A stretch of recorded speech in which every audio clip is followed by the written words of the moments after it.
ત્યાં ભાવથી જે પ્રગટે નિજ ભાવ તે જયવંત રહો સદા એ જ મોક્ષ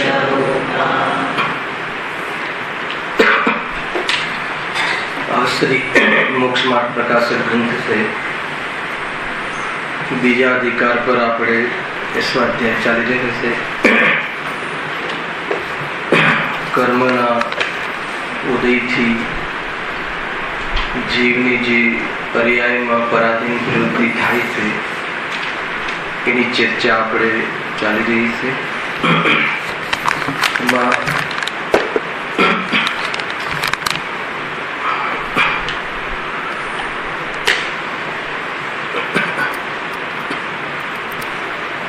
पेज नंबर से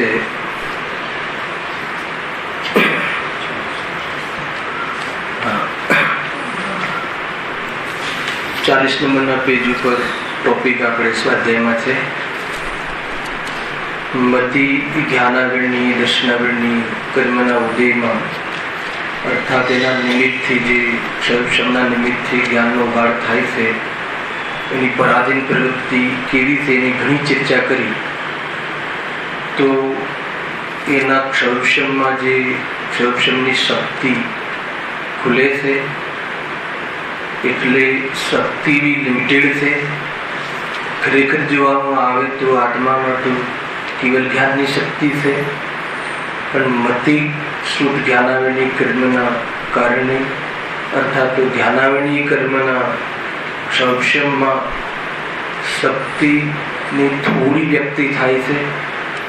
घणो क्षौक्षम हो तो घणो उगाड़ थाय, थोड़ो हो तो थोड़ो थाय, परंतु एक क्षौक्षम शक्ति पर लिमिटेड है અને પાંચ ઇન્દ્રિયના માધ્યમથી એનો જે વેપાર છે એમાં પણ ઘણી લિમિટેશન છે।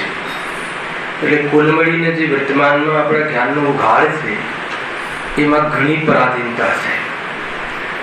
એ પ્રશ્નના માધ્યમથી ક્લિયર કર્યું છતાં એક પ્રશ્ન પાછો ઉભો કર્યો તેમાં તમે કર્મનું નિમિત્તપણું કેમ કહો છો? ઇન્દ્રિયો અર્થાત બાહ્ય પદાર્થોનું પણ નિમિત્તપણું તો કહો। બરાબર છે, અમારે પાંચ ઇન્દ્રિયોના માધ્યમથી જાણવાની શક્તિનું ઉઘાડતું થયું છે કર્મના ક્ષૌક્ષમના નિમિત્તથી, પરંતુ ઇન્દ્રિયો ડેમેજ હોય, બાહ્યમાં કોઈ પદાર્થ એ રીતે આડો આવી જાય તો પણ જ્ઞાન તો નથી થતું અથવા અન્યથા થાય છે અથવા ઓછું થાય છે। સૂર્યનો પ્રકાશ ગાડી ચલાવતા આંખમાં આવે તો પણ એ સુગંધી જાણું ઝાંખું થઈ જાય છે, ઓછું થઈ જાય છે। કે બધી એનું પણ નિમિત્તપણું તો કહો। તો એ કહે છે કે બાહ્ય દ્રવ્યનું પણ નિમિત્તપણું તો એમાં પણ તારા કર્મના ક્ષૌક્ષમનું જ નિમિત્તપણું કે એમાં તારા જ્ઞાનની ક્ષૌક્ષમની સત્સમયની યોગ્યતા એવી બને છે। સમજમાં આવી? અહીંયા કहीं જો ત્યાંથી લઈએ છીએ પછી આપણે આગળ ટોપિક લઈશું।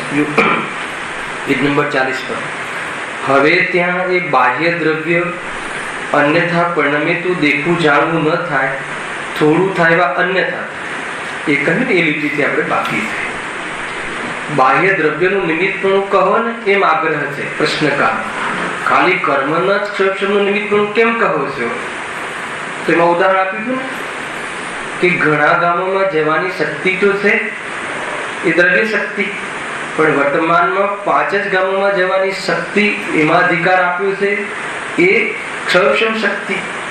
કોઈએ રોક્યો એટલે કર્મના આવરણ પૂરતું, અને એમાં પણ એક સમયમાં એક જ ગામમાં જઈ શકે, અને જોડે વળી પાછી એક કન્ડિશન લગાવે કે એક ગામમાં જવા માટે પણ તારે ચાકર જોડી લઈ જવાનો છે। લીધું હતું ને આપણે કે પિક્ચર જોવાની છૂટ તો આપી પણ આ નાના ભાઈને તારે સાથે લઈ જવાનો છે વિષયનું અનુસંધાન માટે। અહીંયાથી આપણે વિષય છોડ્યો તો કે જવાની છૂટ પણ આપી પણ કન્ડિશનલ છૂટ આપી કે ગાડી નથી લઈ જવાની, પોતાની ટેક્સી પકડવાની છે અને જોડે નાના ભાઈને લઈ જવાનું। તો ટેક્સીનું અને ભાઈનું અન્યથા પરિણમન થાય તો પહોંચવા સંબંધી જે પરિસ્થિતિ છે એ પ્રોપર થતી નથી, એ મેં કહેવું છે. એ રીતે કે જાણવાની ક્ષમતા તો છે પાંચ ઇન્દ્રિય સંબંધી પદાર્થોની, એક સમયમાં એકનું જાણવું થાય છે, પણ એમાં પણ જીવો ક્ષયક્ષમ હોય, નબળો ક્ષયક્ષમ હોય તો ચશ્મા વડે જાણવું થાય છે. એવી જાતિનો ક્ષયક્ષમ છે, એમ અહીંયા કહેવું છે. જોઈએ હવે ત્યાંથી આપણે જોઈએ. હવે ત્યાં બાહ્ય દ્રવ્ય, અને તે પણ આટલા બાહ્ય દ્રવ્યનું નિમિત્ત થતા જ દેખોવા જાણ. એટલે તારા ક્ષયક્ષમની તત્સમયની યોગ્યતા એવી છે કે બહારમાં આવી જાતિની અનુકૂળતા મળે એ વખતે જાણવું થાય એવો ક્ષયોક્ષમની યોગ્યતા છે, એમ કહે છે. જો આગળ કહે છે ને, હવે ત્યાં બાહ્ય દ્રવ્ય અન્યથા પરિણમે તો દેખવું જાણવું ન થાય, થોડું થાય અન્ય થાય. એટલે ઇન્દ્રિય આંખ છે, કાન છે, એનો પડદો તૂટી જાય, આંખમાં મોતિયો આવી જાય તો બાહ્ય ઇન્દ્રિયોનું અન્યથા પરિણમન થાય. સમજો? તો અહીંયા કહે છે તો દેખવું જાણવું ન થાય, તો એ વખતે મોતિયો ઉતરાવીને જાણવું દેખવું થાય. તો મોતિયો ઉતરાવ્યો એ તો નિમિત્ત કહો, તો કે એમ નથી. મોતિયો ઉતરાવીને તારે જાણવું દેખવું થાય એવો તારો જ્ઞાનનો ક્ષયક્ષમ છે. અહીંયા એ કેટલું ખ્યાલ આવે ને? અશુદ્ધ ઉપાદાન, ખોટ ઉપાદાન નહીં બતાવી, નિમિત્તની નહીં. નિમિત્તનો કાંઈ રોલ નથી, એમ કહે છે. આપણે એમ કે નહીં મારો આંખ ખરાબ થઈ ગઈ છે, તો કે એ નિમિત્તની પ્રધાનતાથી કથન થાય છે કે કેમ નથી દેખાતું કે આંખમાં કચરો આવી ગયો છે. તો એ કચરો આવી ગયો એટલા સમય જાણવું ન થયું, સાંભળજો, એટલા સમય જાણવું ન થયું અથવા અન્યથા થયું. કચરો આવી ગયો અથવા આડે પડદો આવી ગયો અથવા કોઈ ડિસ્ટર્બન્સ કર્યું, તો અહીંયા શાસ્ત્ર સંબંધી પદાર્થ, શાસ્ત્રના શબ્દોનું જાણવું ન થયું તો તત્સમયની યોગ્યતામાં એ સંબંધી આવરણ થાય. સમજો? અને ક્ષયોક્ષમ તો એવો ને એવો જ છે. કયો? શક્તિ લબ્ધિ વાળો. ક્ષયોક્ષમમાં અંતર નથી, પરંતુ એવી જાતિની તત્સમયની યોગ્યતા છે કે કોઈ અવાજ કરે તો ઉપયોગ અહીંયા અથવા તે સંબંધી જ્ઞાનનું ન થવું એવી જાતિનો ઉપયોગ છે. પરંતુ સર્વથા જ નથી જાણતો એવું નથી, કેમ કે એને અવાજ કરવા વાળા બાળકને તો જાણ્યો ને, પરંતુ આ જાણવું ન થયું તે સંબંધી એને તત્સમયની યોગ્યતામાં એને આવરણ છે. તો કે તારો ઉપયોગ એવો છે, તારા જ્ઞાનની ક્ષમતા એવી. ઘણી વાર ગમે એટલો ડિસ્ટર્બન્સ થાય ઘણા વ્યક્તિઓને, તો પણ ભણી શકે છે, વાંચી શકે છે, સમજી શકે છે, સાંભળી શકે છે. તો એનો એ ક્વોલિટીનો સંરક્ષણ છે. એ પરિસ્થિતિમાં ઘણા લોકોને નથી ડિસ્ટર્બ થતું, ઘણા લોકોને થાય. તો કે તારી કમજોર પરિસ્થિતિ છે જ્ઞાનની, એમાં કોઈ, અને એ કમજોર પરિસ્થિતિમાં નિમિત્ત કોણ છે? જ્ઞાનાવરણીય કર્મનો ઉદય. એવો વ્યક્તિ નહીં, પદાર્થ નહીં. જો આગળ કહ્યું કે એ પ્રમાણે આ કર્મના ક્ષયોક્ષમના જ વિશેષ છે. આવ્યું મહેન્દ્ર? કર્મના ક્ષયોક્ષમના વિશેષ છે. એટલે ક્ષયોક્ષમના પણ બે ભેદ કર્યા, એક સામાન્ય ક્ષયોક્ષમ અને એક વિશેષ ક્ષયોક્ષમ. તો સામાન્ય ક્ષયોક્ષમ તો સમાન છે. કોને? બધા જ પંચેન્દ્રિયોને. આપણે બધા બેઠા છે, ઉલ્લુ છે, બિલાડી છે, એને એ બધાના પંચેન્દ્રિય સંબંધી જે ક્ષયોક્ષમ છે એ સામાન્ય. પાંચ ઇન્દ્રિયના ઉઘાટની શક્તિ, પાંચે ઇન્દ્રિયોની ઉઘાટની શક્તિ તો બધાને છે, પરંતુ એક શક્તિ જે છે એનું જે પર્યાયનું સામાન્ય સમાન છે, પરંતુ વિશેષમાં અંતર પડે છે. એકને અંધારાના પરમાણુઓ આડા આવે તો ન દેખાય, અને એકને અંધારાના પરમાણુઓના આડા આવવાના કાળમાં જ દેખાય. તો એક વિશેષ ક્ષયોક્ષમ છે. ખ્યાલ આવે કે નહીં? હવે આપણને અંધારાના પરમાણુ આડા આવી જાય, અંધારું થઈ જાય, તો પદાર્થોનું અર્થોનું જ્ઞાન થતું નથી. તો આપણું એવી ક્વોલિટીનો ક્ષયોક્ષમ છે. આ કર્મના આધારે એક ક્ષયોક્ષમમાં વિશેષતા છે. અને ઉલ્લુ છે એ પણ પંચેન્દ્રિય છે, એટલે એનો ક્ષયોક્ષમ તો પંચેન્દ્રિય સંબંધી ક્ષયોક્ષમ એને પણ છે, પરંતુ એને અંધારામાં દેખી શકાય અને અજવાળામાં ન દેખી શકાય એવી જાતિની ક્ષયોક્ષમમાં વિશેષતા. અલગ અલગ વિશેષતા. ખ્યાલ આવે છે કે નહીં? બિલાડીને પણ લખ્યું છે, આગળ ઉદાહરણ આપ્યું છે. એ પ્રમાણે કર્મના ક્ષયોક્ષમના જ વિશેષ છે. માટે ત્યાં કર્મોનું જ નિમિત્ત જાણવું. શું સિદ્ધ કરવું છે? કે બાહ્ય ઇન્દ્રિયનું નિમિત્ત પણ નથી, અંધારાનું નિમિત્ત પણ નથી, બાહ્ય પદાર્થોનું નિમિત્ત પણ નથી. કેમ કે બાહ્યમાં તો અંધારું છે અને એ બે પંચેન્દ્રિય જીવ છે. કોણ આગળ આપ્યું છે જો, જેમ કોઈને અંધકારના પરમાણુ આડા આવતા દેખવું થાય નહીં, પરંતુ ઘુવડ અને બિલાડા આદિ પ્રાણીઓને આડા આવવા છતાં પણ દેખાવાનું બને છે.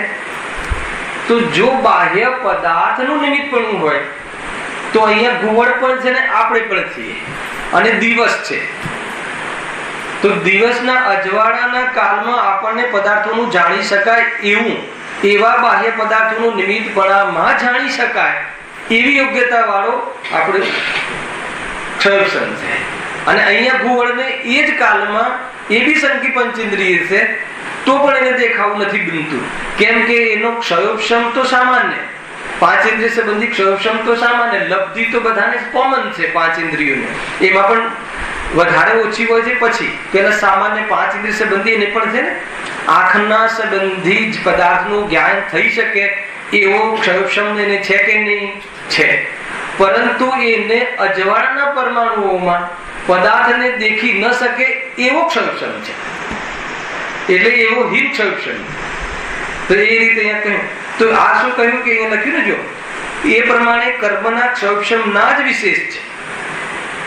એટલે જાણવું જાણવું જાણવું જાણવું જાણવું એ તો જીવોનો સામાન્ય ક્ષયોક્ષમ છે. પણ કર્મના નિમિત્ત પણ પામીને કોઈને ઓછું જાણવું, કોઈને વધારે જાણવા સંબંધી, કોઈને અન્યથા જણાય એવી જાતિનો ક્ષયોક્ષમમાં કર્મના નિમિત્તથી ભેદ પડે છે, પદાર્થના નિમિત્તથી નહીં. અને એના આધાર ઉપર તો મતિ શ્રુત અવધિ મને પર્યા ભેદ પડ્યા, અને એના આધારથી જ મતિના પાછા અનેક ભેદ પડ્યા. ખ્યાલ આવે કે નહીં? તો જાણવું સામાન્ય, પાંચ ઇન્દ્રિય સંબંધી સાંભળજો બરાબર, પાંચ ઇન્દ્રિય સંબંધી ક્ષયોક્ષમ તો આપણે બધાને સામાન્ય, પણ બધાનામાં જે કોઈને ઓછું જાણવું થાય છે એ જ ક્ષયોક્ષમમાં, આંખના વિષયોમાં, કાનના વિષયોમાં એ અલગ અલગ થાય છે. અને એ જ વ્યક્તિને પણ અલગ અલગ સમયમાં અલગ અલગ ક્ષયોક્ષમ બદલાતો જાય છે. તો એ શું થયું? કર્મના ઓરથી ક્ષયોક્ષમમાં વિશેષતા. એ ખ્યાલ? એમાં પદાર્થોનું કઈ લેવા દેવા નથી. અહીંયા એમ કહે છે, હવે માની લો કે પાંચ ઇન્દ્રિયમાંથી એક ઇન્દ્રિય લઈ લો. હવે એક ઇન્દ્રિય સંબંધી જાણવું એ સામાન્ય, ખ્યાલ? અને એનું પાછું વિશેષ, એમાં પણ કર્મના ઓરથી એમાં કોઈને અલગ અલગ જાણવું દેખાય. પીળો કાચ આગળ આવી જાય તો પીળું જાણવું દેખાય. તો એમાં કાચનો દોષ છે. અચ્છા, વસ્તુ પીળી છે, અહીંયા પીળો કાગળ આવી જાય આગળ તો આ પદાર્થ પીળો આપણને જણાય છે. તો પદાર્થ પીળો છે એટલે શું થયું? અન્યથા જણાય. પીળા કાચના કારણે ખ્યાલ આવે કે? તો કે એ વખતે એ રીતનો ક્ષયોક્ષમ, આવરણ વાળો ક્ષયોક્ષમમાં આવું સ્વરૂપ બનતું નથી. ક્ષયોક્ષમનો દોષ છે. જ્ઞાનનો સ્વભાવ તો એવો છે કે આડે ગમે તે પણ આવી શકે તો પણ જાણી શકે, પણ વર્તમાનમાં તારો ક્ષયોક્ષમ ડાઉન છે. એ આવરણ જનિત જે કર્મજનિત જે ક્ષયોક્ષમ છે એમાં તત્સમયની યોગ્યતામાં આ રીતે એ કર્મના વિશેષ છે. કયા કર્મના વિશેષ છે? જાણવું એ સામાન્ય ક્ષયોક્ષમ છે. પછી કોઈ પદાર્થનું આડે આવીને ઓછું જાણવું, અન્યથા જાણવું અથવા ન જાણવું, એવું જે પરિસ્થિતિ બને છે એ જાણવાની તત્સમયની યોગ્યતામાં એમાં કર્મનું નિમિત્ત બને છે, એમાં બાહ્ય પદાર્થનું નિમિત્ત નથી. કેમ અહીંયા કહ્યું કે બાહ્ય પદાર્થ કોમન હોવા છતાં, ક્ષયોક્ષમ સમાન હોવા છતાં તત્સમયની યોગ્યતામાં જાણવું ન જાણવું અલગ અનેક ભેદ પડે છે.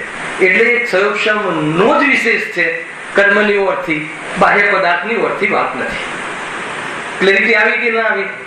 ઉદાહરણ બી આપ્યું, સરળ, બહુ સરળ છે રાજભાઈ. ક્ષયોક્ષમ સમાન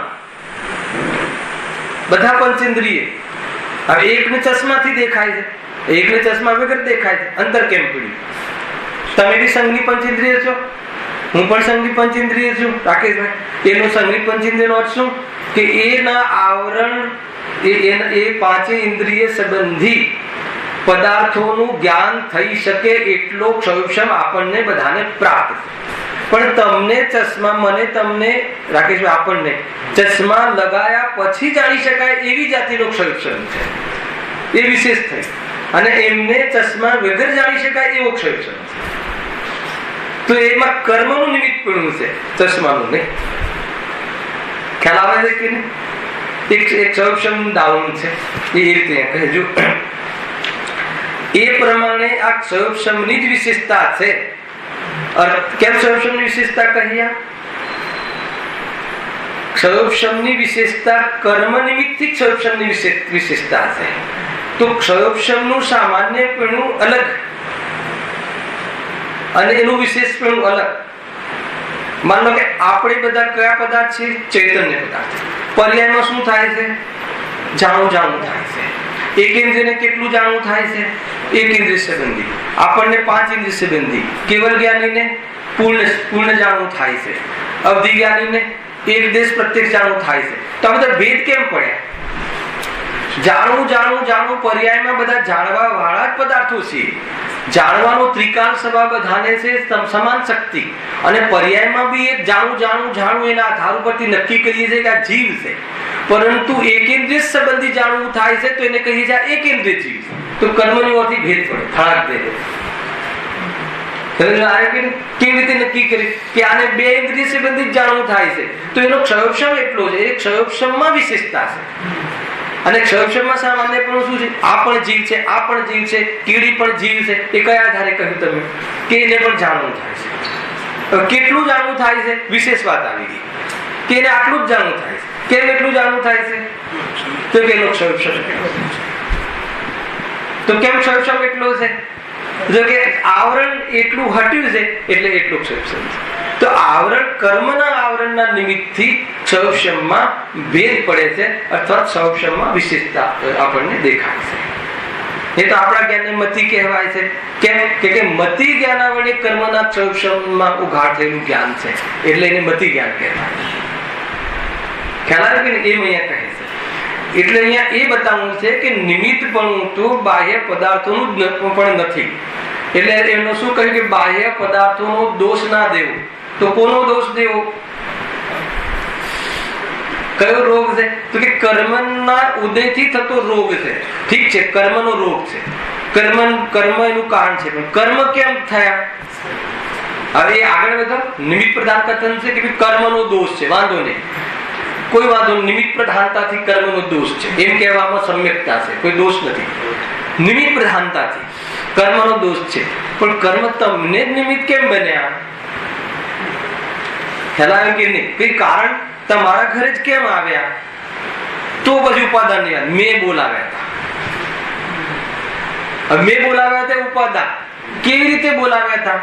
તો સ્વભાવનો અનાદર કરી, અશુદ્ધ ઉપાદાન, પોતાના પરિચય, પોતાના જ્ઞાન સ્વભાવને ન ઓળખી, એ બધું અશુદ્ધ ઉપાદાન. એટલે એના નિમિત્તથી જ્ઞાનની શક્તિ હીન થઈ, અને એમાં નિમિત્ત બને હિંતામાં એવા કર્મનું પણ આત્માના પ્રદેશો સાથે આવવું થયું, અને સ્થિતિ અનુભાગપણે ઉદયનું આવવું થયું. ફરીથી એ જ ભૂલ કરીએ છીએ તો ફરીથી આપણું સંસાર ચક્ર ચાલુ રહે છે. બસ આ થયું કર્મના નિમિત્તથી સંસારમાં થતી જીવની રખડવાની પરિસ્થિતિને પરાધીન પ્રવૃત્તિ. આ ટોન છે આ ટોપિકનો. જો અર્થાત જેવો ક્ષયોક્ષમ હોય તેવું જ દેખવું જાણવું થાય છે. જેવો ક્ષયોક્ષમ હોય, અથવા જેને જેટલા કર્મનો આવરણનો હટ્યા હોય અને જેવો ક્ષયોક્ષમ ઉત્પન્ન થયો હોય એવું એને જણાય છે. એટલે જ્ઞેયનું જ્ઞાન જે છે એ જ્ઞાન પ્રમાણ છે, જ્ઞેય પ્રમાણ નથી. જ્ઞેય તો ગમે તેવું હોય, જ્ઞેય તો ના હોય તો પણ જાણવું થાય. જ્ઞેય ના હોય તો પણ જાણવું. મતિ જ્ઞાન એવું છે, કેવલ જ્ઞાન ફેસિલિટી નથી. એ પ્રત્યક્ષ જ્ઞાન છે, શુદ્ધ જ્ઞાન છે. આપણે કલ્પના કરી શકીએ સિંગડા વાળો પુરુષ હોઈ શકે? આપણે સિંગડા વાળા પુરુષનું કલ્પના કરી શકીએ? એ સંબંધી અસત કલ્પના કરી શકીએ મતિ શુદ્ધ જ્ઞાન. તો એ રીતે જ્ઞેયોથી જ્ઞાન નથી, એ જ્ઞાનની યોગ્યતા પ્રમાણે જ્ઞાન થાય છે. જ્ઞેયોનો કોઈ દોષ નથી. હવે જ્ઞેય કાળો દેખાય છે સફેદ, તો જ્ઞાનની યોગ્યતામાં એ વખતે કાળા જાણવાની યોગ્યતા છે. હવે જ્ઞેય તો કાળો છે, સફેદ છે ને કાળો દેખાય છે. માનવું બને છે કે નથી બનતું એવું? ઉદાહરણ છે પંડિતજીનું, તો સાપ લટકતો અને દોરી દેખાય છે. લટકે છે સાપ અને દોરી દેખાય છે. જ્ઞાનમાં વિષય બનવામાં શું બન્યું? દોરી. સામે શું હતું? સાપ. તો જે જ્ઞાનમાં દોરી બની, દોરીનો આકાર બન્યો, ઘેર બન્યો, એ ઘેર ક્યાં છે? એ તો ઘેર નથી ત્યાં, તો પણ જ્ઞાન થયું. એ નથી ઘેરથી જ્ઞાન નથી, જ્ઞાનની યોગ્યતાથી જ્ઞાન થાય. સમજમાં આવે? ગજબ છે. પણ એવું કેમ થયું? સાપ છે ને દોરી સે બંધી, તો કે તારા જ્ઞાનમાં વીકપણું છે. તો કેમ વીકપણું છે? તો કે આવરણયુક્ત જ્ઞાન છે, એ તારું ઔદિક જ્ઞાન થયું. એવી જાતિનું જ્ઞાનાવરણી કર્મનો ઉદય છે કે તને અન્યથા જણાય. એ કર્મની ઓરથી એમાં દોરીનો રોલ જ નથી, કટ થઈ ગયો. ગેયોની સાથે કોઈ સંબંધ. નિમિત્ત નૈમિત્તિક સંબંધ કર્મો સાથે છે, ગેયો સાથે નિમિત્ત નૈમિત્તિક પણ સંબંધ નથી. પર પદાર્થો સાથે બધી જ જગ્યાએ દુઃખી થવામાં, સુખી થવામાં કર્મનું નિમિત્ત પડ્યું છે, પર પદાર્થોનું નહીં. જે પર પદાર્થના સંયોગમાં દુઃખ થાય છે, ક્યારેક એ જ પર પદાર્થના સંયોગમાં ક્યારેક સુખ સાતાનું વેદન કરે છે. કેમ એમ? તો પદાર્થ તો એનો જ છે. તો કે કર્મના નિમિત્તો બદલાય, કર્મનું નિમિત્ત પણ બદલાય છે. અને આ બાજુ ઉપાદાનની યોગ્યતા આવી છે. ઉપાદાનમાં એ લેવું, નિમિત્તમાં કર્મ લેવું. એ સિવાય નિમિત્ત પણ બહુ ઉપચારથી, બહુ ઉપચારનો પણ ઉપચાર જયારે કરવામાં આવે સમજાવવા માટે, ત્યારે એ નથી બતાવવામાં આવે. બાકી તો કોઈ નિયમ નથી બનતો બાહ્ય પદાર્થોનો. ખ્યાલમાં આવે? એ રીતે એ પ્રમાણે આ ક્ષયોક્ષમની જ વિશેષતા છે. અર્થાત આ ક્ષયોક્ષમની વિશેષતા છે કર્મના નિમિત્તમાં. અર્થાત જેવો જેવો ક્ષયોક્ષમ હોય તેવું જ તેવું દેખવું જાણવું થાય છે. એ પ્રમાણે આ જીવને ક્ષયોક્ષમ જ્ઞાનની પ્રવૃત્તિ હોય છે. કેવી પ્રવૃત્તિ નક્કી કરી? પરાધીન પ્રવૃત્તિ નક્કી કરી. ક્ષયોક્ષમ, આ ક્ષયોક્ષમ કોની પર્યાય છે? કોની પર્યાય? ક્ષયોક્ષમ એ જ્ઞાનનો ઉઘાડ. જ્ઞાનના ઉઘાડનું નામ ક્ષયોક્ષમ કેમ પડ્યું? કેમ કે ત્યાં કર્મના ક્ષયોક્ષમનું નિમિત્તપણું પામી અને જે જ્ઞાનનો ઉઘાડ થયો છે, જ્ઞાનને પણ ક્ષયોક્ષમ. ખરેખર ક્ષયોક્ષમ તો કર્મમાં થાય છે. બતાવું છું. પેલા તમે આખી વિધિ સમજો. જેમ કે કેવલ જ્ઞાનને કયું જ્ઞાન કહેવાય છે? ક્ષાયિક જ્ઞાન.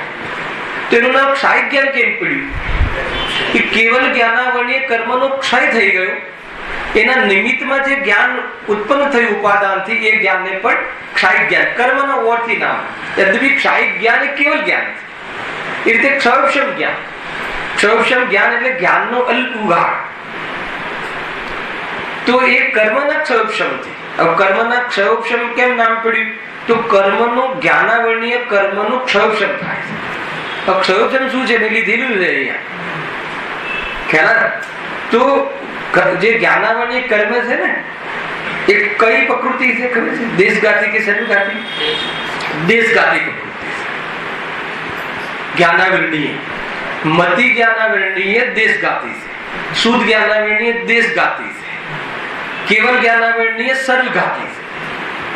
અત્યારે આપણે કેવલ જ્ઞાનાવરણીય કર્મનો ઉદય છે એટલે જ્ઞાન કેવલ જ્ઞાનાવરણીયનો કેવલ જ્ઞાન અંશ રૂપે ઉત્પન્ન થતું, સંપૂર્ણ ઘાત કરવામાં નિમિત્તપણાનું એક કર્મ હોય છે. અને મતિ શુદ્ધ જ્ઞાનાવરણીય જે છે એ દેશઘાતી છે, સંપૂર્ણ જ્ઞાનને નાશ કરી શકે એવી જાતિનું નિમિત્તપણું કોઈ કર્મમાં નથી. મતિ જ્ઞાનાવરણીય જ્ઞાન સંપૂર્ણ જ્ઞાન, કેવલ જ્ઞાનનો સંપૂર્ણ અભાવ કરી શકે એવા નિમિત્ત બની શકે એવું કેવલ જ્ઞાનાવરણીય કર્મ, જે આપણે ઉદયમાં.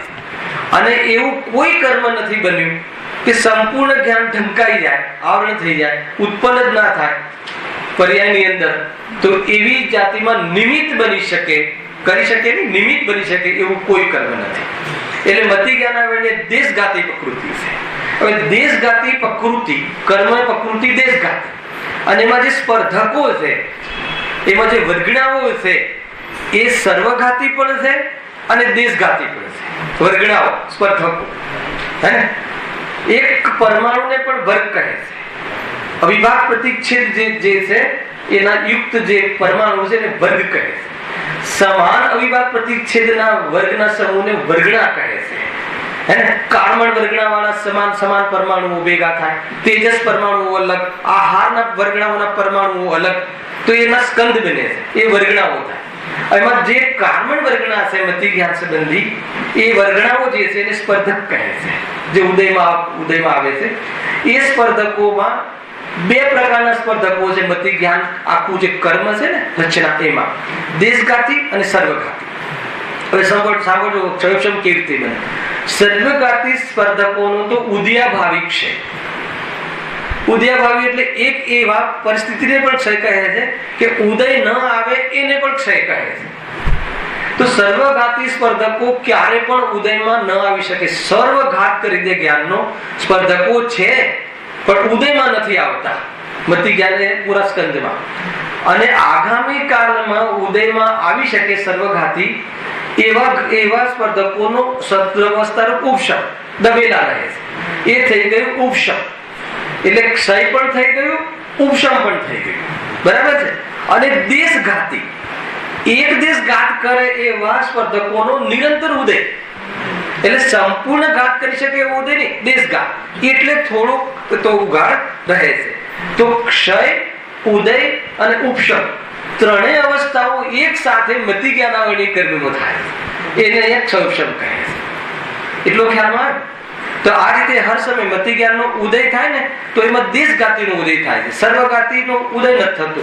અને જે આગામી કાળમાં ઉદયમાં આવી શકે એવી યોગ્યતા વાળા દબેલા રહે છે, એટલે દેશઘાતી સ્પર્ધકોનો ઉદય રહે છે. આ તો કરનાર યુગ છે ભાઈ, હે ને. કોઈ પણ તમારા વિષયની કોઈ પણ વિષયની તમને માસ્ટરી હોય, માની લો દિનેશ, કોઈ પણ વિષયની કોઈ એક વિષયની માસ્ટરી હોય, પરંતુ જીનાગમનો બીજો વિષય હોય કે જેમાં માસ્ટરી નથી, એનો પણ મહિમા આવવો જોઈએ. કેમ કે જીનવત શ્રુત છે, અર્થત શ્રુત છે, પ્રયોજનભૂત ભલે નથી પણ મહિમા કે આવું સ્વરૂપ છે. અને આને જ્ઞાન જાણી શકે. એક સમયની પર્યાયમાં પરમાણુનું આવું પરિણામ જાણ્યું કોણે? કેવલ જ્ઞાને. કેવલ જ્ઞાનની મહિમા છે, કેવલ જ્ઞાનનું મહિમા. જયારે જોયું કોને આ બધું? તો કેવલ જ્ઞાન. કોઈ વિષય વિશે આપણને ઓછી ખબર પડતી હોય અને અપ્રયોજનભૂત હોય તો એની કાટ નહીં કરવી. એ સ્વાધ્યાયીનું લક્ષણ નથી. મહિમા તો આવવો જ જોઈએ, કેમ કે જીનાગમનો વિષય છે.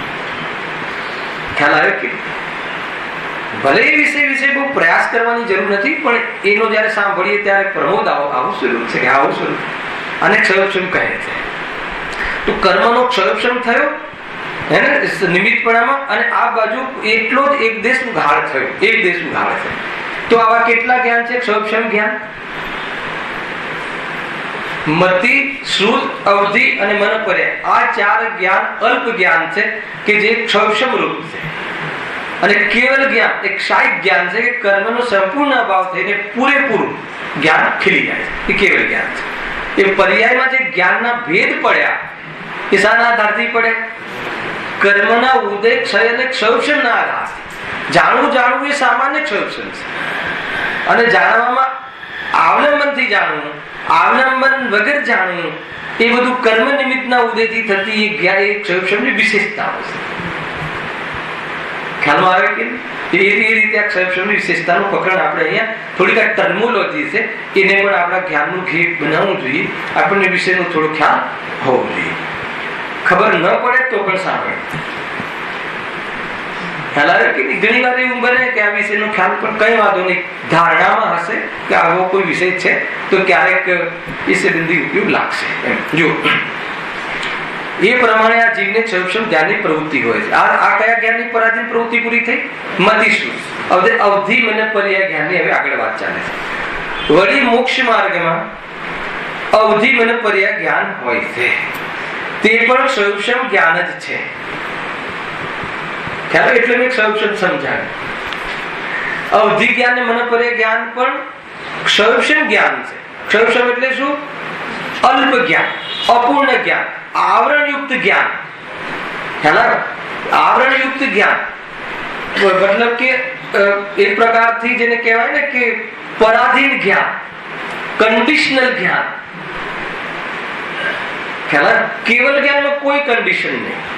આંખ જોઈએ કે આ જોઈએ કે ગે જોઈએ કે એનો ઉપયોગ લાવવો જોઈએ કે મેમરી હોવી જોઈએ કે યાદ રાખવું પડે કે કેવલ જ્ઞાનમાં કોઈ જાતની પરાધીનતા નથી. આત્માનો પર્યાયનો સ્વભાવ પણ આવો છે.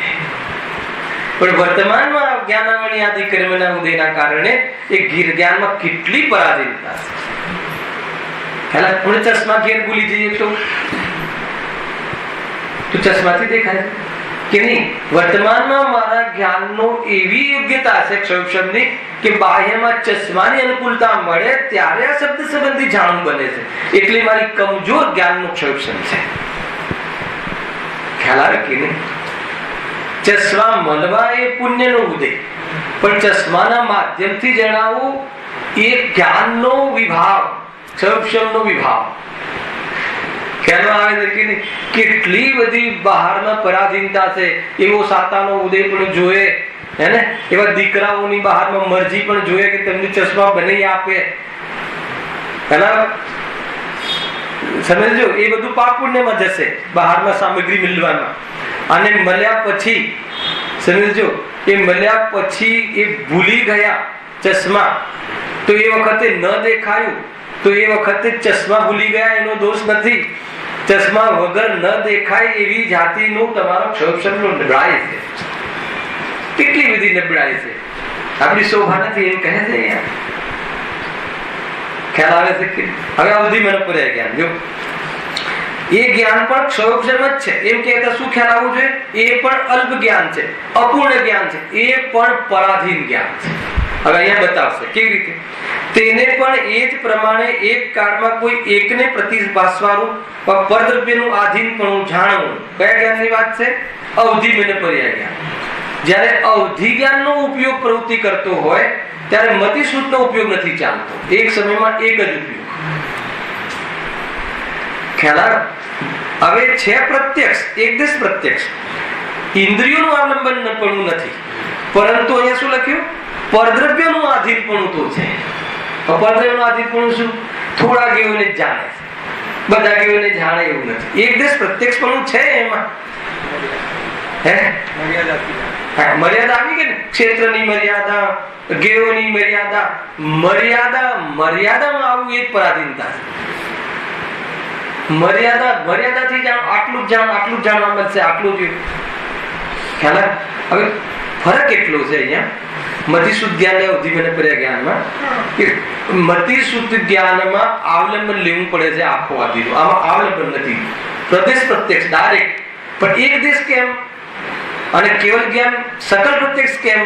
તો ગેઓની ક્વોન્ટિટીના આધારથી બધા જ ગેઓના વિષય બને છે અને આને થોડા જ ગેઓ વિષય બને છે એટલે એક દેશ, પરંતુ બંને પ્રત્યક્ષ. પ્રત્યક્ષતામાં કોઈ અંતર નહીં. આગળ ઘણી વાર લીધેલું છે આપણે કુ અવધિ તો પણ જાણવાની પ્રોસેસમાં પ્રત્યક્ષતા એક જ છે. ખ્યાલ?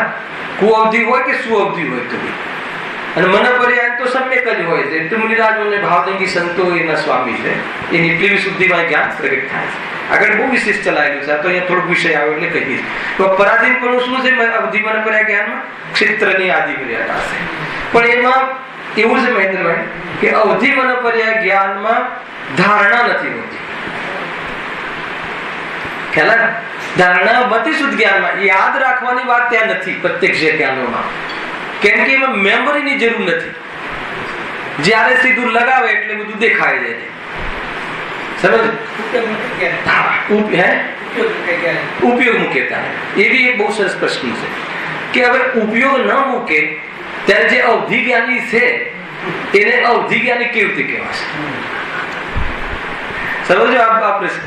એટલા માટે લબ્ધ જ્ઞાનનું સમજવું જરૂરી છે કે અવધિ જ્ઞાનાવરણીય કર્મનો ક્ષયોક્ષમ તો છે ને, એટલે શક્તિ ઉઘડેલી છે, પરંતુ ઉપયોગ રૂપમાં તો જ્યારે ઉપયોગ કરશે ત્યારે જે સંબંધી જ્ઞાન થશે, નહીં તો નહીં થાય.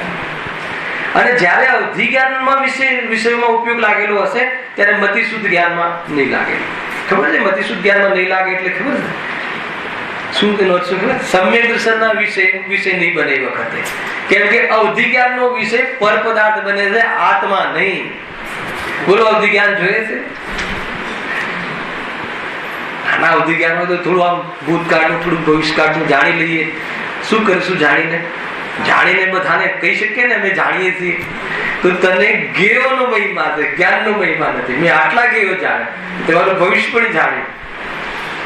ખ્યાલ આવે કે નહીં? તો એને જ્ઞાનનો મહિમા છે, જ્ઞાનનો મહિમા એ રીતે છે. જો હવે એમાં ધારણા કેવલ જ્ઞાનમાં તો હવે બધું પ્રત્યક્ષ ઝલકી જ રહ્યું છે, તો એને મેમરીમાં રાખવું ને યાદ કરવું. તમે કેવલ જ્ઞાન એને કહો કે પ્રભુ ભૂતકાળમાં હું કયા ભાવમાં હતો કે ઉભો રે તને યાદ કરીને કહું, એમ કહે. એ ઝલકે જ છે એક સમયની પર્યાયમાં.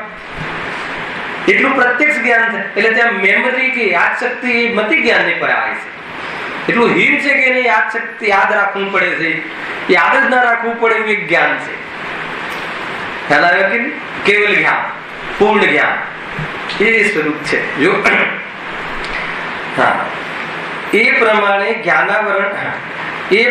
જ્ઞાનાવરણ દર્શનાવરણ ફરીથી વળી જે વિશેષતા છે તે વિશેષ જાણવી. જે વિશેષતા છે તે વિશેષ જાણવી એટલે શું? પ્રત્યક્ષપણોની વિશેષતા છે વિશેષ જાણવી. ના નથી એનું કે પ્રત્યક્ષ છે એને એટલું પરાધીનપણું પણ નથી કે એને કઈ મતલબ આ વસ્તુ આંખનું અવલંબન લેવું પડે, પાછળ શું મૂક્યું છે તો એના માટે ફરવું પડે, એ બધું જરૂર નથી એને. પણ અવધિ જ્ઞાન જો ગાઢ થઈ ગયું હોય અને જો જ્ઞાન જોડે તો એને ઉપયોગ ત્યાં જેવો લાગે એવું બધું જ પ્રત્યક્ષમાં એટલી વિશેષતા તો છે, પણ એટલી પરાધીનતા પણ છે. શું? મર્યાદામાં જાણે છે. અમૂર્તિક પદાર્થોને ન જાણે. સૌથી પહેલી મોટી મર્યાદા આત્માને સૌથી પહેલી મોટી તેમાં કન્ડિશન તો પહેલા મોટો વાંધો હતો. ખ્યાલ આવે છે કે નહીં? મને પણ એ જ્ઞાન પણ એવું છે. બીજાના મનમાં સ્થિત પૂદગલ પદાર્થ સંબંધી જ્ઞાન થાય છે. કેટલું મતલબ એ બી જે તમે શું વિચારવાના છો એના શરીર વિશે, એ પૂદગલ પદાર્થ વિશે, કે 1 કરોડ રૂપિયા હું ચોરી કરવાનો છું એવું પછી વિચારવાના છો કેટલા કાળ સુધી, એ પણ જાણી શકાય છે. પણ પૂદગલ પદાર્થ ખ્યાલ એ જયારે જ્ઞાનનો વિષય આવશે ત્યારે વિશેષ ખુલાસા કરીશું. એમાં બે ભેદ પડે છે, એ બધા છે ને રુજુ એ બધા જે છે બધા છે ને એ હે શું કહ્યું? નરકમાં નિયમથી અવધિ જ્ઞાન એને ભવ પ્રત્યે કહેવાય. મેં લીધેલું છે કે અવધિ જ્ઞાનના 2 પ્રકાર છે, એક ભવ પ્રત્યે ને એક ગુણ પ્રત્યે. ભવની સાથે ગિફ્ટમાં મળે. કયા ભવની સાથે? સ્વર્ગ અને નરક અને મનુષ્યમાં તીર્થંકરના જીવ માતાના પેટથી 3 જ્ઞાનના ધારી. મનપર્યા નહીં, મનપર્યા તો મુનિ દશામાં એ નિયમથી એ બધું ભવ પ્રત્યે છે કે ભવ સાથે જ હોય. કુઅવધિ સુઅવધિ તો સમ્યક દર્શનના આધારે છે. સમ્યક દ્રષ્ટિ હોય તો એને સુઅવધિ કહેવાય, મિથ્યા દ્રષ્ટિ હોય તો એને કુઅવધિ કહેવાય. એટલો ખ્યાલ આવ્યો? પરંતુ અવધિ જ્ઞાન નિયમથી જ હોય છે. હવે એ કેવી જાતિની નરક ગતિ તો કેવા તીવ્ર કસાય કર્યા હશે, સાંભળજો બરાબર, ત્યારે એ નરક ગતિમાં ગયો હશે.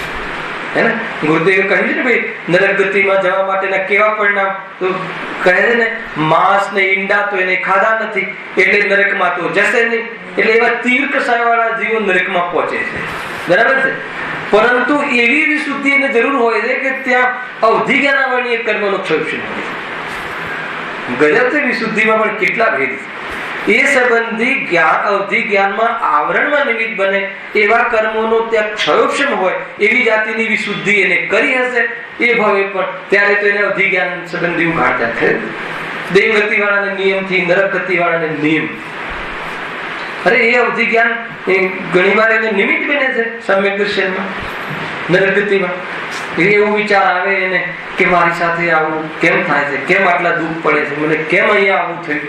તો એ જોડે અને એ બધી કે અહીંયા આવું કહ્યું હતું, ગુરુએ તો આમ કહ્યું હતું કે દેહ અને આત્મા જુદા છે, કસાય કરવા લાયક નથી, ક્રોધ આદિ આત્માની શાંતિને નષ્ટ કરે છે, છતાં હું માન્યો નહીં અને વિશેષ ત્યાં લડાવવાના પ્રયાસો અને એ રીતે બહુ કર્યા. એના ફલમાં તો તરત અરે મેં આ કર્યું નહીં એમ કરીને પણ આ કરવા જેવું છે એમ કરીને ત્યાં સમ્યક વિશે લઈ લે.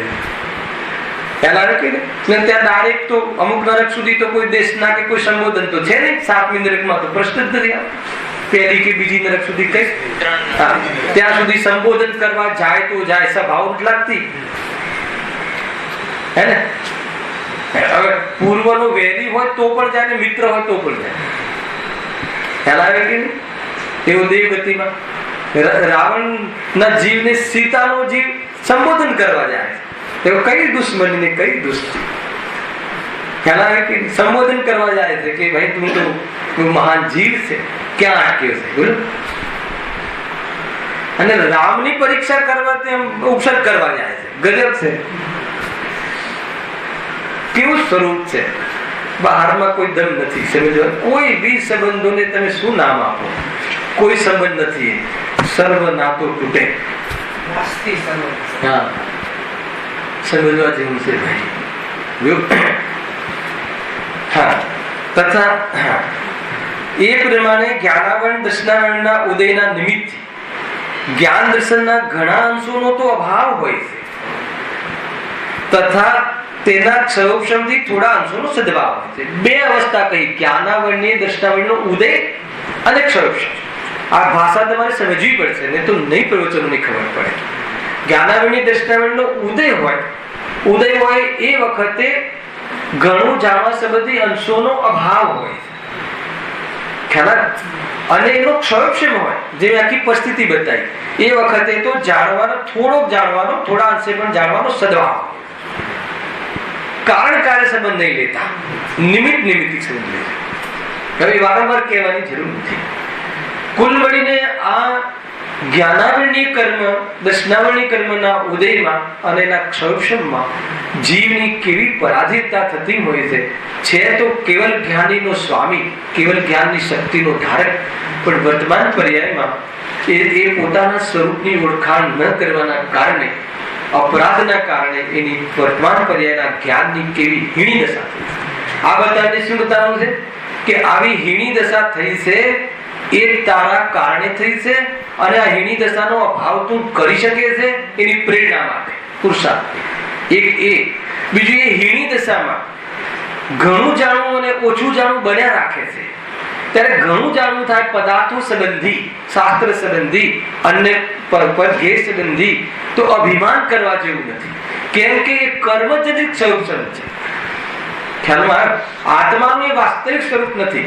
હાલ તારું ઘણું જાણવું હશે, આ જ ઉંમરના અંતમાં જાણવું ડાઉન થઈ જશે, તો તું કયા જ્ઞાનનો અભિમાન કરીશ? નવીનભાઈ, ખ્યાલ, તમે પ્રિન્સિપાલ હતા એ વખતનું તમારું જ્ઞાનનો ઉઘાડ અને અત્યારે જ્ઞાનનો ઉઘાડ અંતર છે કે નહીં?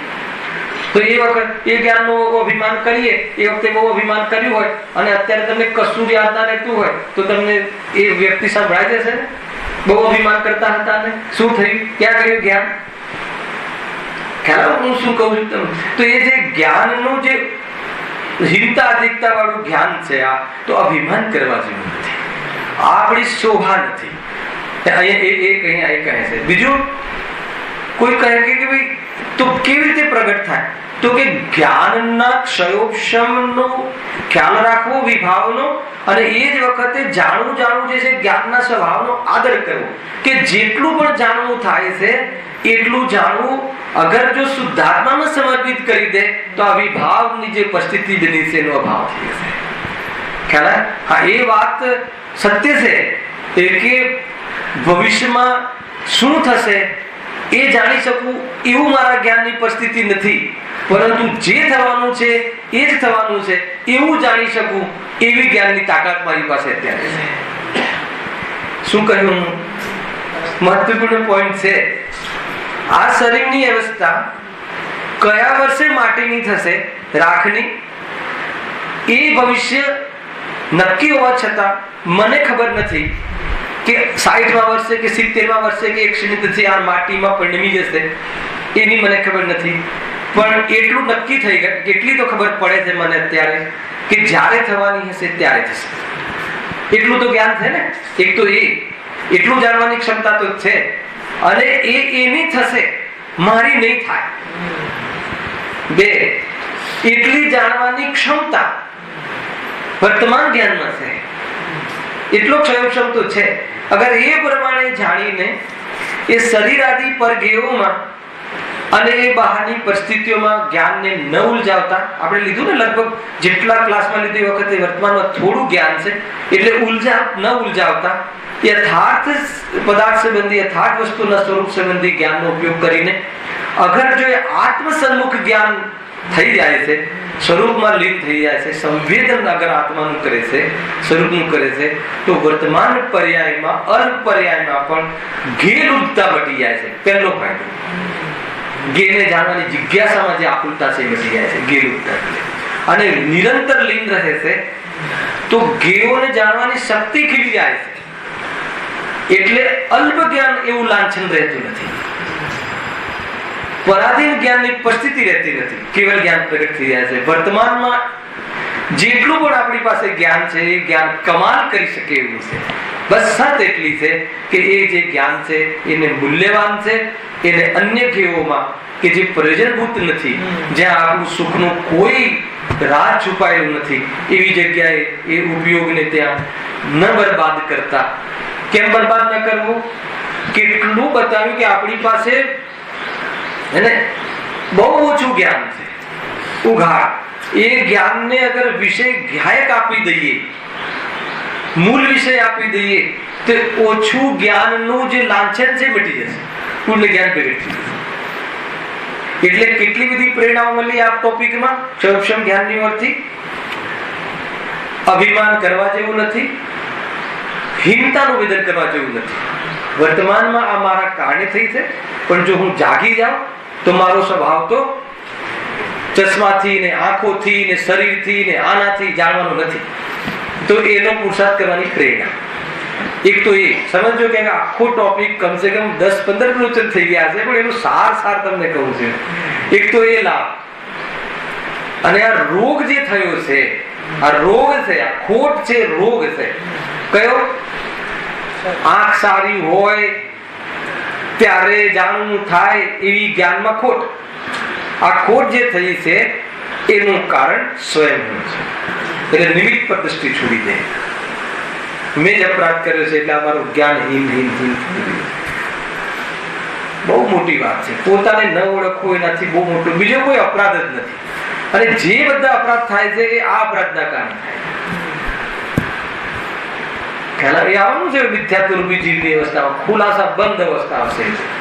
કેવી જાતિની દશા થાય છે અને જીવ પાસે વર્તમાન તાકાત શું છે ખ્યાલ આવે છે કે એક તો એ લાભ. આ ફરી ટિપ્સ કહું છું.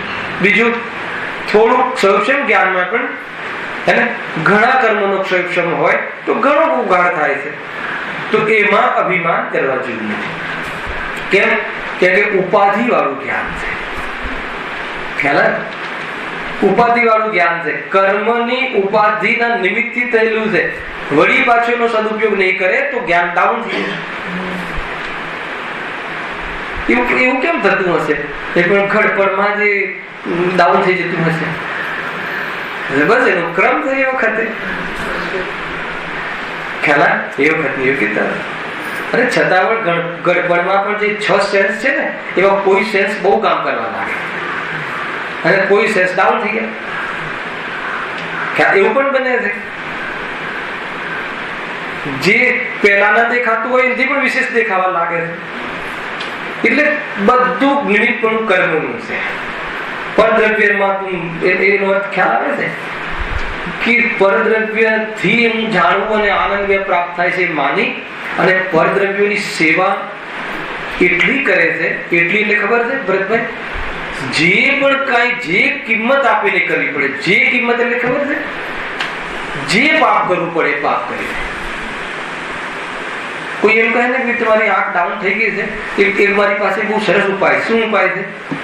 કે તમે મધ નાખો ને, મધ, શહેદ મધ કહે ને, મધ અડવા જેવી ચીજ નથી. એનાથી આંખ ચોખ્ખી થઈ જશે, આમ છે તેમ.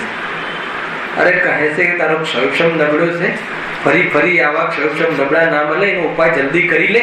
હવે તું આંખ ને મધ ને એમાં બી તારે એની અનુકૂળતા મળવી અને એમાં સફળતા મળવી એવી પુણ્યના ઉદયના આધીન છે, દવાના આધીન નથી. દવા લેવાથી મટી જ જાય છે એવું ક્યાં છે? દવા મળવી એ પુણ્યનો ઉદય અને માફક આવી એ પણ પુણ્યનો ઉદય. માફક ના આવે એ તો એ પાપ. દવા એ નહીં છે માફક ના પાપનો ઉદય. અને માફક આવે કે ન આવે એ તો શરીરની કહાની છે, આત્માની ક્યાં છે? આખું તેનું જે બેકગ્રાઉન્ડ છે તમે સમજો. આ એક વસ્તુમાં જો સમજ પડી જાય તો આ બધા પાપ બટી જાય. મારે બતાવું ખ્યાલ? કેમ કે 5 ઇન્દ્રિયના માધ્યમથી જાણવું કામ થાય છે. અને બીજું ભોગ. હવે એ બી સાંભળી લે હે ને, ભલે નવો ટોપિક કાલે ખુલે. બીજું ભોગ, 5 ઇન્દ્રિયના માધ્યમથી ભોગ શું કામ કરીએ છીએ? આનંદ માટે. તો કહે છે કે આનંદ પણ ભોગોમાં નથી અને ઇન્દ્રિયના વિષયોમાં નથી, આનંદ આત્મામાં છે. એ પણ એ રીતે સેમ વસ્તુ, જ્ઞાન ને આનંદ બંને રીતે. જ્યારે એ ખબર પડે તો ઇન્દ્રિયોને ભોગમાં સશક્ત કરવા માટે જે પણ પ્રયાસો ચાલી રહ્યા છે, કયા પ્રયાસો ચાલી રહ્યા છે? એક તો સંપૂર્ણ પાપરૂપ જીવન, પાપ પાપ પાપ, હિંસા હિંસા હિંસા હિંસા. એના માટે સશક્ત 5 ઇન્દ્રિયોને બરાબર શક્તિવાળી કરવા માટે કમર સશક્ત, આંખ સશક્ત, કાન સશક્ત, બધી સશક્ત થઈ જાય ઇન્દ્રિયો કે જેથી હું સારો ભોગ કરી શકું. એના માટે જે ખાવું પડે, જે પીવું પડે, જે કરવું પડે એ કરે છે કે નથી કરતું? તો એ પાપ. આ કહે છે કે આનંદ એમાંથી નથી આવતો. તું એ ઇન્દ્રિય રહિત થઈશ ત્યારે તને આનંદ, ઇન્દ્રિયોની દ્રષ્ટિ છોડીશ ત્યારે આનંદ મળશે. તો એ પણ આપણને આ લાભ થાય છે. આવા વાળું છે આગળ. બીજું શું? ઉપયોગની વાત ચાલે છે નહીં? તો જ્યાંથી મારું સુખ અને જ્યાંથી મારું જ્ઞાન, જ્યાંથી મને કોઈ જ્ઞાન આનંદ અર્થાત તો એવો લાભ નથી થતો, ત્યાં ઉપયોગ બરબાદ કરવા જેવું નથી. એટલે જે થોડો ઉપયોગ છે એને પણ અહીંયા લગાવવા જેવો છે. કેટલો લંબાવીએ છીએ જ્યાં પ્રયોજન. હું તો ઘણી વાર કહું છું કે લૌકિકમાં જે ગ્રસ્ત જીવન છે એમાં પણ જે જરૂરત નથી એવી જગ્યાએ પણ ઉપયોગ આપણે લગાડીએ છીએ. લૌકિક જીવન જીવવા માટે આજીવિકા આદિ જે સામાન્ય છે એમાં પણ ઉપયોગી નથી એવી એવા ગેઓમાં, મતલબ જ્યાં અનર્થ કોઈ પણ પ્રકારની કોઈ જરૂરત નથી, લૌકિક જીવનમાં પણ જરૂરત નથી એવા ગેઓમાં જ્ઞાન લગાડવાની બુદ્ધિ બહુ ચાલે. હવે કોઈ વ્યક્તિને મતલબ કે કઈ પ્રોબ્લેમ આવ્યો કે એના ઘરે એની છોકરી ભાગી ગઈ કે એને પ્રોબ્લેમ થયો, કરોડ રૂપિયા જતા રહ્યા કે જે પણ નુકસાન થયું, હવે એનાથી તમારે લૌકિક જીવનમાં પણ ઇફેક્ટ નથી, તમારા જીવનમાં એની સાથે કોઈ રિલેશન નથી, તો પણ ઉપયોગ એની નિંદામાં વિશેષ રસ લઈને આપણે વિતાવીએ છીએ કે ઉપયોગ તારો કેટલો છે. થોડો ઉપયોગ છે. અલૌકિક પ્રયોજન તો ખેર ગૌણ કરો, લૌકિક પ્રયોજન પણ નથી જ્યાં તારું તારા પોતાની તબિયત સારી રહે, ઉપરથી તબિયત બગડે એમાં નિમિત્ત બનવા વાળું છે. તબિયત સારી રહે, તારી આજીવિકા ઠીક રહે, એના માટે એ સબ્જેક્ટનું કોઈ જરૂરત નથી, તો પણ જીવ ત્યાં ઉપયોગ લગાડે છે. તે ઉપયોગની બરબાદી પ્લસ ત્યાં રસ લઈને કહે નિંદા દિના, એટલે બીજા બધા જ કર્મોનું બંધ થઈ જાય. ખ્યાલ કર્મ રોગની ઓરથી છે એટલે કથન કર્યું છે. અરે કોઈ લેવા દેવા નથી. ખ્યાલ આવે કે નહીં? ત્યાં આપણે ઉપયોગને બરબાદ કરીને શું એ રીતે લાસ્ટ ટાઈમ પણ અહીંયા આવીને આપણે કહેતા હતું ને કે ત્યાં ફોરેન જઈને કે અહીંયા જઈને કે હિલ સ્ટેશન જઈને પથ્થરોને જોઈ આવવા અને ઝાડને જોઈ આવવા અને લીલોતરીને જોઈ આવી, શું છે? ગ્રીનરીને જોઈ આવે, શું થશે? પૂતગલનો પિંડ છે, એમાં એકેન્દ્રિય જીવ વસે છે, કરુણાને પાત્ર છે, ત્યાંથી નીકળીને આત્મકલ્યાણ ક્યારેક કરશે એવું જ્ઞાનીઓને ગુરુદેવ જેવા જીવોને કરુણા આવે છે. કેમ કે એમને ખબર પડી ગઈ છે કે શુદ્ધાત્માના લક્ષથી સંપૂર્ણ જ્ઞાન પ્રગટ કરી અને જીવવું એ આત્માની લાઈફસ્ટાઈલ છે. આ એકેન્દ્રિયમાં રહેવું એ આત્માની લાઈફસ્ટાઈલ નથી, એટલે એમને કરુણા આવે છે. બસ આટલી તો વાત છે. અને આપણે આનંદ માટે જઈએ, કેવી ગ્રીનરી છે એકેન્દ્રિય જીવોની લીલોતરી હોય એમાં આપણને શું થાય? તો એકેન્દ્રિય જવું પડે. ગમ્યું ને? ખ્યાલ આવ્યો કે નહીં? કે આનંદ માટે ગમે તે બનવા તૈયાર થઈ જાય. પરમ દિવસે મલાડમાં કહ્યું હે ને, કોઈ કરોડપતિના ઘરે કૂતરો હોય, મતલબ મર્સિડીઝ ગાડીમાં બેસવા મળે, એમાંથી આવવા મળે, તો જીવને કેટલું સરસ મતલબ પુણ્યનો ઉદય છે. એનો અર્થ એ થઈ ગયો કે મને આ લાભ માટે કૂતરા બનવાનું પણ મંજૂર છે. એમાં એને એ બંધ પડે છે જીવને. હકીકત કહું ભાઈ, બંધ પડે છે એનો. શું પ્રોબ્લેમ છે? મુનિ દશા આવી શકે એવો પુરુષાર્થ ન થઈ શકે, એટલું કહેવું છે મારે. તમે કહો શું વાંધો છે, ત્યાં જઈને સમ્યક દર્શન કરી દઈશું, એમ નહીં થાય. અવસર મળ્યો છે અને તને વાઘ બનીને ભગવાનમાં આવી કર્યું. ખ્યાલ? અરે પણ અત્યારે છે ને અવસર, યોગ્યતા છે, અને એ કદાચ તિર્યંતમાં જઈને સમ્યક દર્શન કરી લઈશ, માની લો. કોઈ મુનિ દશા, ત્રણ ચોકડી કસાયના ભાવની વિતરાગતા, પ્રચુર આનંદના વેદનની અવસ્થા પરાકાષ્ઠા ત્યાં નથી થતી. શરીરમાં આવે છે શું કેવું થાય છે.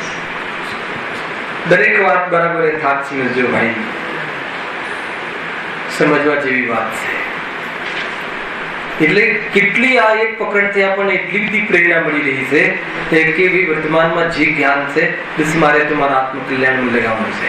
અને બહુ વિષયોને આવે છે ને મતિ જ્ઞાનની મર્યાદામાં લાવીને પરદ્રવ્યની પ્રસિદ્ધિમાં નિમિત્ત બનવા વાળા મતિ જ્ઞાનને મર્યાદામાં લાવીને જે મારું પ્રયોજન જ નથી. મર્યાદામાં લાવીને એટલે શું? જ્ઞાન ન ફેલાવીને. કેમ એમ ખબર? આ પકડ કેમ એમ ખબર?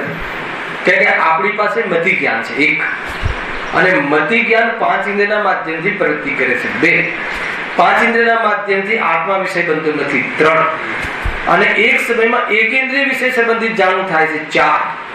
આ બધી પરાધીનતા આવી હતી ને. અને હવે જ્યારે હું એક ઇન્દ્રિયના વિષયમાં પણ હું મારી જ્ઞાનની પ્રવૃત્તિ કરીશ તો 5 ઇન્દ્રિયથી રહિત જે મનનો વિષય આત્મા છે એ ચૂકી દઈશ. કેમ કે મારા જ્ઞાનની ક્ષમતા એવી નથી કે હું માઇકના જ્ઞાન ને આના જ્ઞાનમાં મારું જ્ઞાન ફેલાવું અને એ વખતે આત્માના સંબંધી જાણકારી સંબંધી જ્ઞાન લઈ જાઉં, એવું મારા જ્ઞાનની ક્ષમતા નથી. કેમ કે મતિ જ્ઞાનનું સ્વરૂપ એવું છે કે એક સમયમાં એક ઇન્દ્રિયના વિષય સંબંધી જ્ઞાનની પ્રવૃત્તિ થાય. આ પ્રકરણના આધાર પરથી સર્વ જગ્યાએથી મતિ જ્ઞાનની બુદ્ધિઓની મર્યાદામાં લાવવાનો ઉપદેશ છે કે નહીં? લાસ્ટ ટાઈમ બી કહ્યું હતું કે 1 કરોડ રૂપિયા છે આપણી પાસે, 1 લાખ રૂપિયા છે આપણી પાસે ઘરની અંદર, અને દીકરાને કેન્સર થયું છે ને એનો બસ રોગ ઘટાડવા માટે એટલું ધન છે આપણી પાસે. પત્ની કહે કે 2 સાડી લાવી આપો સારી. તો એ કહેવું ઉચિત છે? એ કરવું ઉચિત છે? અરે આટલું જ છે મૂડી આપણી પાસે, મહત્વપૂર્ણ કાર્યમાં લગાવવાની છે. તારી સાડી વગર તું જીવન ચાલી જાય એમ છે, ઊંચી સાડી વગર તો. અને જેટલી જરૂર છે શરીર ઢાંકવા એટલી તો તારી પાસે છે. બતાવ તો એ રીતે છે ઉપયોગ. એને આજીવિકા બધું, અરે આજીવિકા જ્ઞાન વધારવાથી નથી આવતી. આજીવિકા પુણ્યના ઉદયથી વધે છે. રહસ્ય આ છે. અને એ આ જીવન પૂરતી છે, અને આ જીવન પણ સંસાર જીવન પૂરતી છે. આત્મકલ્યાણ માટે તો આજીવિકાની આવશ્યકતા છે. શું આત્માનું સ્વરૂપ છે સાચા સુખ માટે. ખ્યાલ આવે છે કે નહીં? બહુ આજે રવિજીનું ત્યાં કથન લખેલું હતું, સવારે મંદિર ગયું હતું કે સહજતાથી મળેલા પુણ્યના વૈભવને ભોગવવું યોગ્ય નથી, પરંતુ ઘણા પુરુષાર્થી શુદ્ધાત્માના ભોગ કરવા માટે તો ઘણા પુરુષાર્થી કરવો પડે તો પણ કરજે. કે નહીં? કેમ કે પુણ્યના વૈભવના ભોગમાં તો પાપ બંધ થાય છે, સંસાર વધે છે. અને શુદ્ધાત્માનો જે પણ જેટલો પુરુષાર્થ કરીને કરવું પડતું હોય તો શુદ્ધાત્માનો ભોગ કરજે. કેમ? કેમ કે એનાથી સંસાર મટે. ખ્યાલ આવે? જયેશભાઈ સમેટવા જેવું છે કે કોને? ઉપયોગને. ઉપયોગને સમેટવાની વાત છે. 12માં તો સમેટવા વાળા આપણે કોણ? ઉપયોગ સમેટાઈ જાય અને સ્થિર થઈ જાય તો બહારમાં નિમિત્ત પણ ન રહે એવું આત્માનું સ્વરૂપ છે. વસ્ત્ર ઉતારે આત્મા નહીં, વસ્ત્રનો રાગ તૂટે આત્મા. અને વસ્ત્રનો રાગ તૂટી જાય તો વસ્ત્ર શરીર પર ન રહે એ વસ્તુનું સ્વરૂપ છે. પણ વસ્ત્ર ઉતારવાનો પુરુષાર્થ આત્મા કરી શકતું નથી.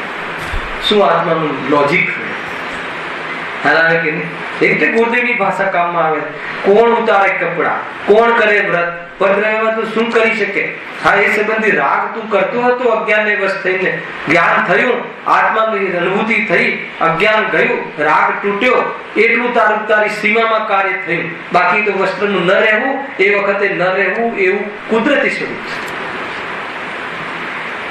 શું છોડ્યું? તે શું છોડ્યું? તો કે વસ્ત્રનો રાગ છોડ્યો.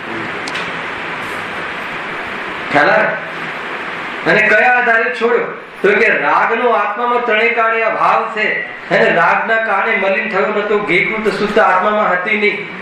આત્મા અનાદિ અનંત છે એવો જ્ઞાયકનો અનુભવ કર્યો. બધો પર્યાયમાં રાગ ન રહ્યો. રાગ ન રાખવામાં આત્માએ કરીશું રાગમાં કાંઈ નહીં, જ્ઞાયકમાં કર્યું જે કર્યું. અને જ્ઞાયકમાં પણ શું કર્યું? જેવો હતો એવો શ્રદ્ધાનો અનુભવ કર્યો. બતાવો કોઈ જગ્યાએ મહેનત છે? કઈ મહેનત?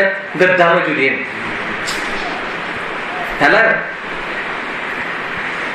કેટલું સરળ સહજ છે ભાઈ, કેટલું સરળ સહજ છે. કાંઈ કોઈ જગ્યાએ કોઈની અપેક્ષા નહીં, કોઈ જગ્યાએ જોવાની જરૂરત નહીં, તીર્થંકરોની સામે પણ જોવાની જરૂરત નહીં. એવા તો આપણા તીર્થંકર ગુરુ છે, એવા તો આપણા પૂજ્ય ગુરુદેવશ્રી છે.